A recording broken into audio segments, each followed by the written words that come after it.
Hello and welcome along to the latest Blood Red podcast from the Liverpool Echo. I'm your host, Matt Addison, with Paul Gorst, Theo Squires and Charlotte Coates all with me this afternoon on the final pod before Christmas. We're going to have a look back at the enthralling game with Leicester on Wednesday as the Reds progress to the Carabao Cup semi-finals where they'll take on Arsenal. And we'll have a bit of a chat about the postponement of the game with Leeds United on Boxing Day and what that means for Jurgen Klopp. Let's start, though, with the Carabao Cup. Liverpool got through, Gorsty. It maybe didn't look like that was going to be the case at half-time at Anfield, but three wise men came off the bench at half-time and got Liverpool through.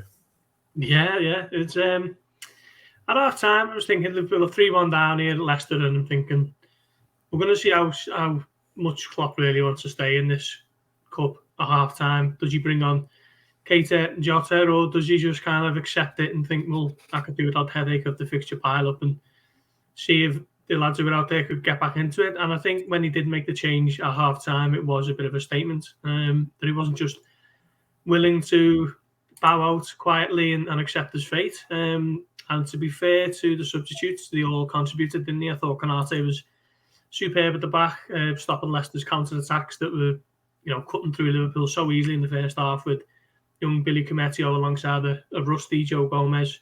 So Konate made a big difference to that. Milner obviously got about the pitch, closed Leicester down, and probably give Liverpool a bit of a streetwise edge that they lacked in the first half. Certainly with Leicester taking the time over certain things and perhaps exaggerating one or two injuries, and they were just kind of looking to use all the tricks in the book to get over the line, and Milner saw through most of that. And then, of course, set up Minamino for the equaliser. Jota, superb goal, his 12th of the season, and Naby Keita, I thought, was best player in the second half, and he come on for Jordan Henderson. So every one of Klopp's subs have hugely contributed to it. And I think what else helped as well was the fact that it was a Carabao Cup game. So usually if Liverpool are 3-1 down or 3-2 down in the Premier League, there's a little bit of frustration, a little bit of angst, and a little bit of nerves in the crowd. The fact that it didn't really matter that they lost, no one would have been too bothered. It just helped create this great atmosphere that helped the players massively, and everyone was fully behind them, and there was no concerns and no worries and no what ifs. What if we lose this? Where does this leave us in the league and whatever? Everyone was just fully behind the players, and they responded to it, and it was one of the best atmospheres in ages, to be fair, and particularly second half, one of the best games I've been to in a while at Anfield. So brilliant night. Been into the last four now against Arsenal next month. So why not go and win it, or go and try and win it? Yeah, absolutely. Plenty of positives to take after that second half, Theo. I thought Caoimhin Kelleher obviously was the shootout hero at the end, a couple of good saves there, but I thought he was pretty good in the game as well. I know obviously conceded 3 times, but it does just go to show, how important it is to have a goalkeeper, who's good with his feet, certainly to back up Alisson. I thought that was a big thing. How impressive do you think he was? And I suppose that the follow-up to that really is he's so good that at some point he's going to want to be a regular goalkeeper, isn't he, for a Premier League team or somewhere certainly abroad? I'd imagine he had mixed feelings slightly, because if you want to be harsh against him, he got fingertips to Vardy's first goal. The second goal, no, not the second, the third goal, sorry, Maddison, there was some swerve on it, but it's like we were having this discussion in the press room at half-time. Should he have done better for it? But taking those aside, and you can see the top keepers concede goals like that, so it's not being too critical against him. He made some fantastic saves. I think there was one against Dewsbury Hall in the second half when he was like 1-on-1 and he tips it away. He had a few like that where he stood tall, got a strong glove to things, and stopped Leicester running away with it. And he just seems so calm and composed. And Liverpool, they've had a number of talented young goalkeepers in the past who you just know that they're not going to make it because they're not going to get the opportunities to. The most recent one was Danny Ward, and I suppose it was a surprise that he was nowhere near that Leicester starting team anyway. But with Kelleher, it's like he seems to be reveling in this role, learning from Alisson, and there haven't been any sounds yet of him wanting to leave. I think when we spoke to Andy Lonergan a couple of years ago, he was saying the next step for him is to go out on loan. Behind the scenes, they want him to go out on loan. But then in the meantime, he's just overtaken Adrian in the pecking order. It's like, well, he doesn't really need to because he still plays in the Champions League. He's played in the Premier League. He's played in the League Cup, played in the FA Cup. It'll be interesting to see what Klopp wants to do, whether it's going to be a case of what you see some sides do where the reserve keeper he is first choice throughout the tournament.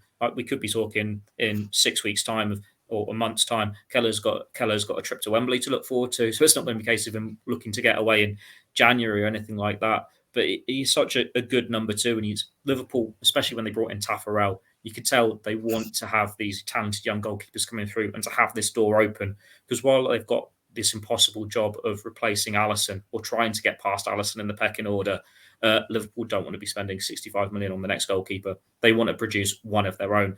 And I think when they appointed Taffarel, Klopp went through a number of names, and it isn't just Kelleher there coming through the ranks. There's like Harvey Davis, Pitaluga, Jaros.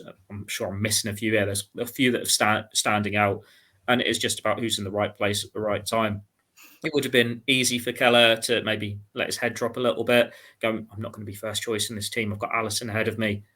But you can turn it into a positive. You're learning from the best in the world. You're learning from these goalkeeper coaches who have been in charge of the best in the world. And it isn't just at Liverpool with Alisson. It's with Taffarel, who always been in charge of Edison as well, with Brazil. You can only get better and better. You think the goalkeeper's best years, well, Kelleher is not going to be at his best for, another 8 years, 10 years. So it depends what he wants to do. If he wants to be patient, be at Liverpool, and then when he needs a season of first-team football, maybe go out on loan, he could be a long-term number 1. But then you would think Alisson is still going to be there for the foreseeable. But at the moment, don't rock the boat. He's happy doing what he's doing. Liverpool are happy with what he's doing. Long may it continue. And hopefully in February, end of February, he'll have a League Cup winner's medal to his name. Wouldn't bet against him, would you? Because he has looked great. And if it goes to shootout again, you back him to be the hero in the shootout again, because he's got form for saving the odd penalty. And you just fancied him whenever those players stepped up. Like, he's so confident. So yeah, Liverpool are doing something right behind the scenes. Long may it continue. Yeah, very much. A Liverpool goalkeeper is Kelleher. At the other end of the pitch, Charlotte, Takumi Minamino is someone that we have to talk about. It was a strange game for him. He didn't do much. Then he scores a brilliant goal and then misses a penalty. It was kind of a little bit like his Liverpool career as a whole, really, in one game, where he does some good bits, some not so good bits. And you just want him to kick on and just put a couple of those good bits in succession, but it just doesn't quite happen for him. Yeah, it's a strange one with Minamino, because I feel like everyone expects much more from him, but at the end of the day, they only paid about 7 million for him. So what he's done and what he's doing is that I feel like Liverpool are getting the money's worth. In that game, he didn't, you say he didn't particularly do much, and there were times where you wanted more from him, but he still got a goal and an assist. So from an attacking player, he scores at 95th minute to keep Liverpool in it. So as an attacking player, if Salah comes off and he's got a goal and an assist, we're all saying, oh, what game he's had, and like he's added to his tally. But I feel like with Minamino, because obviously he is competing for a place against Mane, Firmino, Jota, Salah, everyone wants more from him in a way, but I feel like he is kind of doing what Klopp probably wants from him at the moment. Is when he's being asked, when he's playing from the start, he seems to be scoring. Has he got 5 goals this season? I think something like that. And so it's like if you're being thrown on at the end of a Premier League game, it's tough, isn't it? You get 10 minutes, or like it's hard to make an impact straight away. But when he's being asked to start, he comes up with the goods, and I feel like the expectation for him is just people are wanting more, but it's like there are unrealistic expectations at times. Yeah, I know he's sort of spoken a little bit about his frustrations in the last couple of days at maybe not playing more, but he doesn't, to me anyway, feel like he's that much closer to getting regular football. At the other end of the pitch at centre-back, Gorsty, Joe Gomez looked a little bit rusty, like you said. Obviously, he's another one that will want to get more minutes in the second half of the season. I'm sure he will do. Obviously, there's been injuries and mitigating circumstances for why he's not been in there. But what did you make of him on Wednesday? Yeah, I thought it was a tough evening for him, really, wasn't it? He was in the side alongside Billy Cometio, who was making his full senior debut, I think. He only started the game in Midtjylland, or come off the bench in Midtjylland, didn't he? So you've always got to keep an eye on your partner when you're the senior centre-back in the partnership. And it was his first game for I think it was the end of... In fact, it was the previous round, actually, against Preston. That was his last start, and that was the 27th of October, I think. So it's been a while since he's been in the team, close to 2 months. And it did show a little bit, obviously up against Vardy. It was a strong Leicester team as well, wasn't it? Let's be fair, Vardy, Maddison, Tielemans all providing an attacking threat, and obviously Patson Daka, who they've signed in the summer. So it was always going to be difficult for him, but I think it really was tough for him in the second half. I've seen him rushing out a couple of times from his position that didn't really need to do, and Leicester got in a couple of times. I think Dewsbury Hall nearly scored. Kelleher made a good save there, and yeah, it wasn't his finest night, but I suppose that is the case with centre backs. You need the rhythm, you need the continuity and the stability to show your best form. And he's probably not going to be playing every week, is he? With the competition that he's got at the moment with Matip, who hasn't broken down yet, and obviously Van Dijk and Konate, who really seems to be in form at the moment. So yeah, it was a difficult night for him. He'll have better games, I'm sure, but the big plus point for him is Liverpool got through, so now he's pretty much nailed on to start that Arsenal game, isn't he? Or both Arsenal games, possibly against Shrewsbury as well. So hopefully he'll be able to find that rhythm over the next month or so. It didn't help him that he was alongside Kometio, because you look at the back four, it looked like a back four that hadn't played together before. And that's because it's a back four that hadn't played together before. I was saying Kometio's first start, I know Klopp was very positive about him in pre-season last year, but he hasn't been in the mix since then. He had that game in the Champions League, and he was only really on the bench last season when numbers were really depleted, because he saw Nat Phillips ahead of him in the pecking order. He saw Reece Williams ahead of him in the pecking order. He's still a very young, raw lad. And you know what Leicester are going to offer when you've got Daka and Vardy. They were always just going to do those long balls over the top and the through balls and get him behind. Now, Gomez is used to being in a high Liverpool defensive line with Van Dijk alongside him. But it's very important for him to stay in line and play offside. But with the back four, that they were being left on their own with the fullbacks getting forward, and he wasn't in line with Kometio, and whether it's communication there or they just haven't played together before. And that's what caught them out. If he'd been playing alongside a Matip or a Van Dijk, you'd have had a much more comfortable evening's work, because you've got that relationship there. You can be critical on him because he's the senior centre-back and you want him to show that bit more, show that leadership. He's had the armband in this competition so far this season, but it's not really happened for him yet this year. Like, he's had a couple of games at centre-back in the League Cup, but I think when he's come on in like the Premier League or the Champions League, he's been playing at right back. He just needs to find his rhythm. And as Gorst said, well, you've got these Arsenal games, you've got this Shrewsbury game.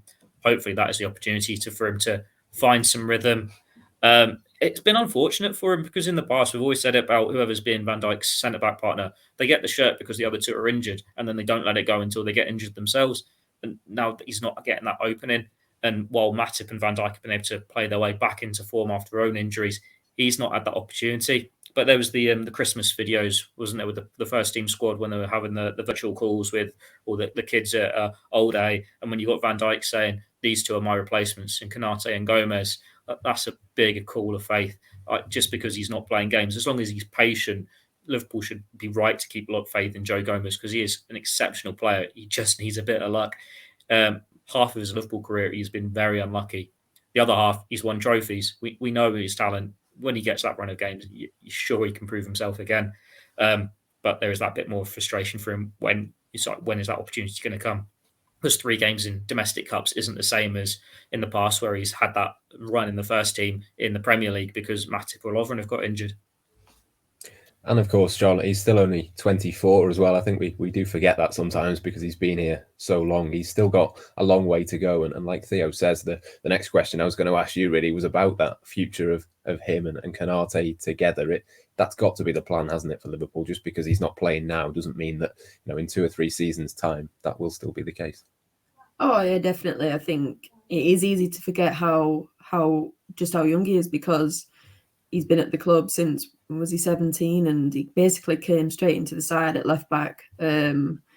But what he's achieved in the game, winning the Champions League, winning the Premier League, and it's very easy to forget how young he is. And especially in that position where you don't really peak until you're about 30, 31, 32 maybe. The fact that he's got so many years ahead of him, and he's got a ready-made partner already at the club in Konate, as Van Dijk said. So if you Gomez, he has been really unfortunate with injuries, and he probably feels he should be starting for England. And possibly for Liverpool alongside Van Dijk, but it's just one of them where you've got to be patient, and he's young enough. He's not wasting his career or anything. He's learning at Liverpool, and he can build a partnership with Konate behind the scenes and in training. And then when the time's right, they're ready-made. Yeah, it could be a big year for him, as you say, with the World Cup. He certainly should be in England's centre-back pairing for me, at least. Whether that is the case or not, we'll see. But Naby Keita, Gorst, you mentioned him before. I wanted to have a word on him as well. Like you, I thought he was absolutely exceptional. It's exactly what we want to see from him, isn't it? Direct, physical, powerful. This is the Naby Keita that Liverpool will want to see more regularly. It is, yeah. And to be fair to him, when he's actually played this season, he's been really good. It was obviously superb at Old Trafford before Paul Pogba took him out, and just whenever he's been able to get on the pitch, he has been really, really good. And obviously the caveat with Keita is always, but you can't get him on the pitch anywhere near as much as you'd like. I think that's just something you might have to accept with Naby Keita, sadly. But the good thing is when he is on the pitch, when he is playing, you're going to get a performance out of him at late. So it was a really strong 30 minutes from him coming off the bench for Jordan Henderson on Wednesday night. He was lively, he got on the ball, he created, he drove forward, and there was a passage of play in the second half when it kind of looked like he was running down a blind alley, and he had about 3 Leicester players chasing him, and he just stopped, did like a little bit of a step over and changed direction and just completely opened the play up, and Liverpool were, carrying on the attack. Just a lovely bit of play, and yeah, long may it continue. With Keita, that the latest injury is probably not too far away, but while he's fit, let's enjoy him, and hopefully Guinea get knocked out as quickly as possible in the Africa Cup of Nations, and he's back on their side, for a busy January. Yeah, absolutely. I mean, it's really promising and really exciting, Theo. Obviously, it comes with the caveat of the injuries. We know the situation. We know how much he's been out. But when you see a game like that, I came away thinking, well, if we could just see that, twice a month even, if you get a Naby Keita of that, even just twice a month, that would be a massive, massive thing for Liverpool to have within their squad. It almost looked like it was a change of attitude for him, or mentality, like he had nothing to lose, so he almost didn't care. He didn't, not in a bad way, as in he didn't have that pressure on his shoulders. He could just go out and play. And if Liverpool got knocked out, it wasn't because of him. It's because they were 3-1 down at half-time. And it allowed him to play his natural game. And it's like he's probably fed up of all the injuries. He's fed up of the outside talk and everything. We know he's a talented player. He just needs those runner games. When you've got your first choice 3 of Thiago, Fabinho, Henderson, if he's at his very best, is he starting? Probably not. Like you're talking about maybe at Anfield against the weaker teams, you might want to go a bit more offensive and have him in for any of those 3, just so you don't need to be sitting back as much. But if it was a big game, like if Liverpool were playing City at the Etihad in a title decider, or if they're in the Champions League knockout stages, semi-finals, whatever, you'd probably not start Naby Keita. But that could play into what you've just said there. If we're seeing from him 2-3 times a month, that's okay, as long as when he performs, he's putting in the big performances. But he's the sort of player that he needs games to find that rhythm, which was what made Wednesday night a surprise, because he's not had the games recently because of injuries, and he came on and put in a performance like that. But then the festive pictures from Liverpool's latest training session have dropped today. He's not in them. And whilst you might think, oh, he's played on Wednesday night, maybe they're just giving him a rest, there's still that doubt in the back of their head. It's like, oh, God, here we go again. Has he got another injury? But you could take a positive out of that. If he's got another injury, maybe that means he'll have to withdraw from the Cup of Nations and he'll be back in time for a League Cup semi-final, second leg or something. But yeah, there's always going to be that seed of doubt in the back of your head. But when we've said that about Joel Matip for so long, and touch wood, Joel Matip looks like he's put it behind him. Liverpool are managing him very carefully. Maybe Keita can follow that same path in the next year or 2. Like we talk about that first choice trio, Henderson and Thiago, they're not getting any younger. Keita is coming into his peak years now where he should be playing the very best football. It's up to him to force his way in and make sure he is in that A-list first choice 3. If he can stay fit, we know he's got the talent to, but it's still that big if that has littered him pretty much ever since he joined the club. Yeah, certainly some positive signs for Naby Keita, as you say. Hopefully there's no more injuries for him for the next few weeks. He can kind of get himself a little bit of rhythm. The last player I wanted to speak about, Charlotte, was Neco Williams, who I thought was not quite so good in the front three, but moved back to right back and looked pretty good. What did you make of him on Wednesday night? And what do you think for his Liverpool future? Obviously, he's not going to get in the team ahead of Trent Alexander-Arnold anytime soon, but it's got to be worth Liverpool keeping hold of him, hasn't it? Yeah, it's a tough one. I mean, obviously he started in the front three on the right, and you feel it. I mean, it's not his position, but you're filling in for the best player in the world there. So whoever comes in that position, you kind of comparing him to Salah straight away, aren't you? Like the output that Salah gives and all that sort of thing. So you're kind of fighting a losing battle before kickoff, really. And then moving back to right back. I mean, obviously, like you say, we've got Trent there and competition. You're not going to get in ahead of Trent. But I feel like there has been a slight improvement from him this season. Like when seeing him play at right back, he's not been like last season when I watched him. I just didn't think he was going to cut it at Liverpool, even as a backup, really. But he seems to have developed a bit, but there's a lot of talk of him leaving, wanting more game time, and it's understandable with his age, like not happy to sit on the bench at Liverpool. And fair play to him if he wants to go out and play. You can't criticise him for that. Yeah, there was sort of a £10 million price tag, I think, Gorsty, on his head in the summer. Obviously, as Charlotte said, potential for him to possibly leave. Conor Bradley being talked up as one who could come in and kind of be the backup. I mean, where do you stand on that ahead of January? Is that something that Liverpool should consider, or would that be a little bit of a gamble? I think for me, it would be more the latter, really, in sort of mid-season at least. Yeah, I agree. I don't think there's any appetite for Liverpool to lose anyone in January, to be honest. I think in the summer, Liverpool were quite keen to make it known that certain players were available. You know, Nat Phillips, your Neco Williams, and putting the well, not necessarily denying that teams had been looking around for Neco Williams in particular. Maybe trying to start a little bit of a bid more for him. I'm not sure, but I think the feeling within the Williams camp himself is he was always determined to stay put and not necessarily fight for a first team opportunity, first team place regularly, because as Charlotte says, you're not getting him ahead of Trent, but certainly play as much as possible League Cup games, FA Cup games, the odd Champions League game here and there. And I think now looking at it, he's had a fairly decent season. Liverpool, he's played in every round of the League Cup. Liverpool are in the semi-finals of that. He's come off the bench a few times in the Premier League, and that is probably about what he can realistically expect to do at Liverpool. Klopp said a few weeks ago that he's not interested in loaning Neco Williams out, and I don't think Liverpool would be looking to sell him mid-season either.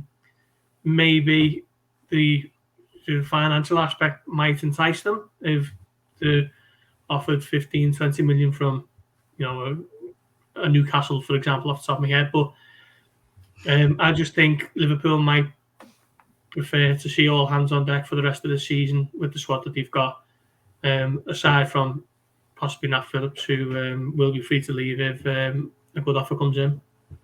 Yeah, two legs, the semi-final, of course, so could get a couple of games in January, Neco, at least. You'd think he'd probably play Shrewsbury as well, like one or two more of these players. The Arsenal game, incidentally, has been confirmed for the first couple of Thursdays of the new year, so I'm not entirely sure why it's on a Thursday, but that's when the semi-final will They've take done place. Liverpool solid there. Massive break between Chelsea and the first leg. Put It's the kids not a bad out thing, for is the it? FA Cup, and then I think there's a quick turnaround for Brentford after the second leg. But you've got well spaced everything out. They've done actually as well for Liverpool as they could there. They can focus on actually getting the result in the League Cup. They can beat Chelsea, and then it's just if you have faith in the kids to beat Shrewsbury. But the kids did that a couple of years ago.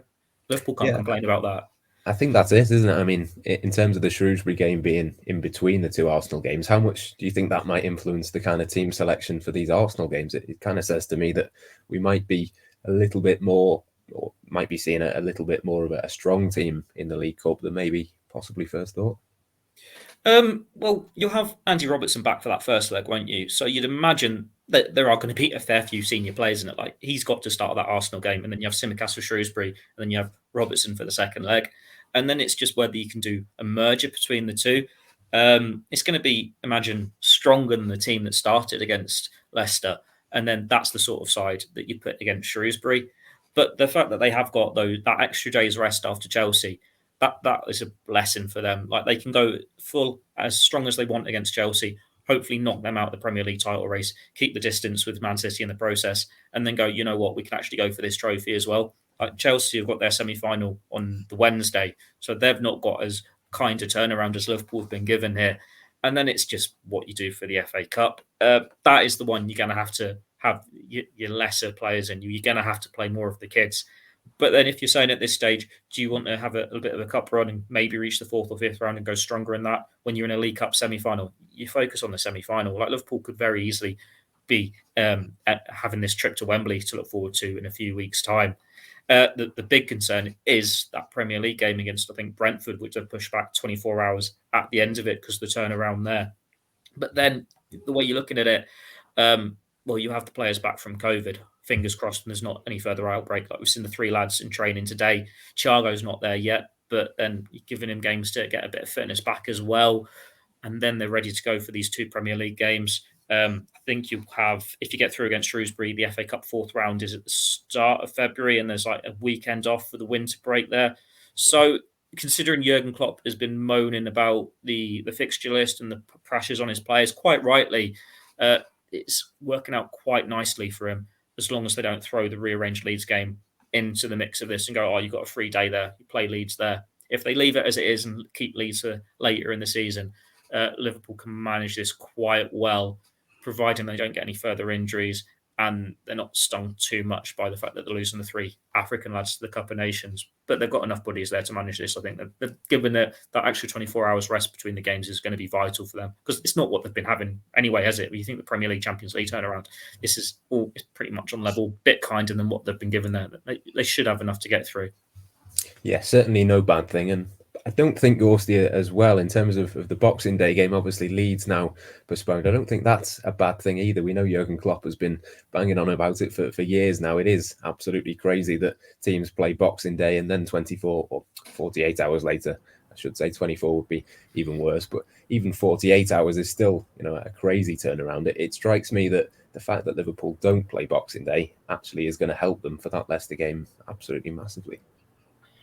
Yeah, I think so. It's a bit of a double-edged sword, that one, because you look at the amount of goals that Leeds were shipping against Arsenal and Manchester City, and come to Anfield on Boxing Day with a bit of an injury hit, COVID hit squad. Liverpool probably were licking their lips at that moment, and thinking, let's run up a cricket score and get 3 points in the bag and move on. But it's been postponed, and well, there might be a little bit of disappointment for that, because Leeds might be, significantly stronger for whenever that's rearranged.